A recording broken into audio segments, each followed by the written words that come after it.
Po atëherë qysh në fjalët e para mund ta konfirmojnë se Drenica është gati për zgjedhje, këtë mund ta shihni edhe nga pamjet dhe atmosfera që tani ka filluar, pa atmosfera zgjedhore që tani ka filluar në Drenas, aty ku ndodhemi unë së bashku me kamermanin Tonin Feza, e ku nga sot dhe nesër do ta përcjellëm gjatë gjithë ditës rajonin e Drenicës me komunat Skenderaj dhe Drenas. Pra komuna e Skenderajt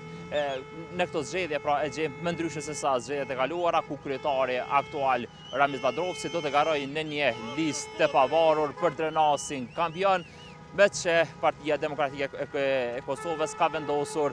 që në këto zgjedhje të garoj me zotrin Petrit Hajdari. Përveç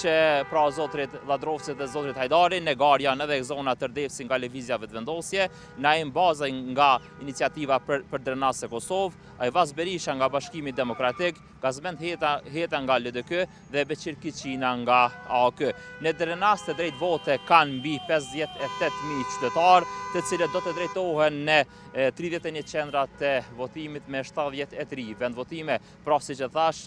në pamje që po sjell kamermanit Tonin Feza mund ta shihni edhe atmosferën e cila tani po mbretëron në komunën e Drenasit. Ne ndodhemi këtu afër komunës së Drenasit, këtu janë rrugët e qytetit me simpatizant pra të kryetarit aktual i cili pak minuta më parë ka mbyllur edhe fushatën zgjedhore. Siç e përmenda në fillim të lidhjes direkte, nesër gjatë gjithë ditës do të jemi edhe në komunën e Skenderajt, ku atje në garë janë zotri Sami Lushtaku nga PDK, Hysni Mehani nga lëvizja vetëvendosje, si dhe Sokol Halili nga iniciativa qytetare për Skenderaj. Në Skenderajt e drejt vote kanë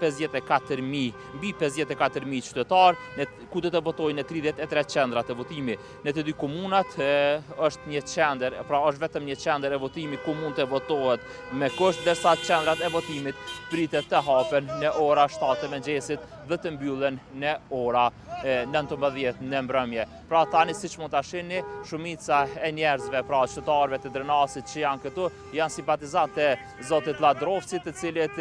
unë siç po të thova më herët, pak minuta më parë ka përmbyllur edhe fushatën elektorale pra për zgjedhjet e 12 tetorit.